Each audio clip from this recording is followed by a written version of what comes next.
अस्सलामुअलैकुम viewers, welcome to my YouTube channels and the healthier Pakistan.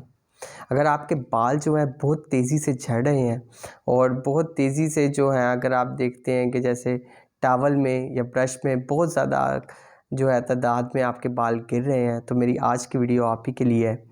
अब बालों का जो गिरने का अमल है, उसकी जो वजह है, जो मेन वजह है, वो पोल्यूशन, डस्ट वगैरह, बहुत ज़्यादा जंक फूड का इंटेक करना। तो आज मैं कुछ टिप्स शेयर करूंगा जिसकी वजह से जो है आप बालों के गिरने के अमल को काफ़ी हद तक कम कर सकते हैं।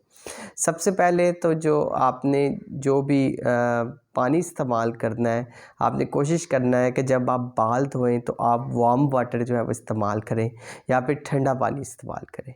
ठंडा पानी जो होता है वो आपकी बालों के लिए, आपकी बालों को जो होता है कि गिरने के अमल को जो होता है वो काफ़ी हद तक कम कर देता है।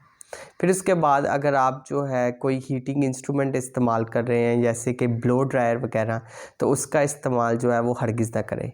ब्लो ड्रायर जो है वो आपके बालों को, जो आपके बालों के टूटने के अमल को जो है वो मज़ीद तेज़ कर देगा। और फिर इसके बाद ये है कि अगर आप जो है आप ब्रशिंग जो है, जो आपने ब्रश लेना है वो आप कोशिश करें कि ऐसा लें कि जो आपको चुभे ना। जो ब्रश के आपके ब्रिस्टल्स हैं वो बहुत ही ज़्यादा सॉफ्ट हों, क्योंकि ये जो ब्रश होता है ये एक तरह से जो आपकी ब्लड सर्कुलेशन होता है हेड में, इसको बढ़ाता है, जिसकी वजह से जो बाल गिरने का अमल है वो भी काफ़ी हद तक कम हो जाता है।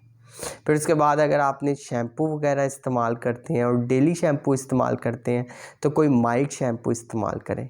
बेबी शैम्पू जो है वो एक एक्सलेंट चॉइस है, इसकी पीएच भी बहुत बैलेंस है। अगर आपने डेली इस्तेमाल करना है तो मैं यही कहूँगा कि आप जो हैं वो जॉनसन बेबी शैम्पू इस्तेमाल करें। फिर उसके बाद अगर आप देखते हैं कि आपके बाल जो हैं बढ़ जाते हैं और वो जो है वो दो मुँहे हो रहे हैं, तो उन दो मुँह बालों को काट दें, क्योंकि इसका डायरेक्ट जो है असर होगा आपकी रूट्स पे और आपका जो हेयर फॉल होगा वो बहुत ज़्यादा तेज़ हो जाएगा। फिर इसके बाद ये होता है कि आपने फिंगर पैड से जो है अपने सर को जो है वो मसाज करें।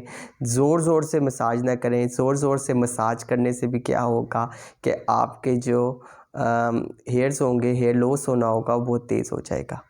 और कोशिश करें कि कोई अगर हेयर ट्रीटमेंट कर सकते हैं तो वो भी करें। कोई आजकल बहुत सारी हेयर मायनीज़ जो है वो मार्केट में अवेलेबल है, आप उसका भी इस्तेमाल कर सकते हैं। फिर इसके बाद ये है कि जो बैलेंस डाइट है वो बहुत ज़्यादा ज़रूरी है। आपकी जिस कदर बैलेंस डाइट होगी उतने ही अच्छे आपकी बालों की ग्रोथ होगी। अपने खुराक कुछ हिस्सा जो है, कुछ प्रोपोर्शन जो है, आप फ्रूट्स और वेजिटेबल्स लाजमी खाएं। फिर उसके बाद जो है जैसे ये जो पोल्यूशन, ये डस्ट वगैरह, ये बहुत ज़्यादा जो है आपके बालों को जो है वो ड्राई करते हैं, तो कोशिश करें कि जो है ना वो जेंटल मसाजिंग या ऑयलिंग वगैरह लाजमी करें। खुश्की जितनी ज़्यादा होगी उतनी ही तेज़ी से क्या होगा कि आपके बाल गिरेंगे। और नंबर 6 पे ये है कि आपकी बॉडी को जो होता है और आपकी माइंड को जो होता है वो एक रिलैक्सेशन चाहिए होती है, तो कोशिश करें कि अपनी बॉडी को और अपनी माइंड को जो है वो रिलैक्स रखें। इससे भी बालों के गिरने का जो अमल होगा वो काफ़ी हद तक रुक जाएगा। तो जहाँ आपने काफ़ी हद तक कोशिशें की हैं, बहुत सारे शैम्पूस ट्राई किए हैं बाल गिरने के अमल को रोकने के लिए, तो ये कुछ चीज़ें हैं, इन पर आप अमल करें तो इंशाल्लाह आपके जो बाल रुकने का अमल है वो काफ़ी हद तक कम हो जाएगा। So stay healthy and fit and do subscribe my channels and the healthier Pakistan। और अगर आपने मुझसे कोई क्वेश्चन पूछना है तो आप नीचे कमेंट कर सकते हैं। शुक्रिया।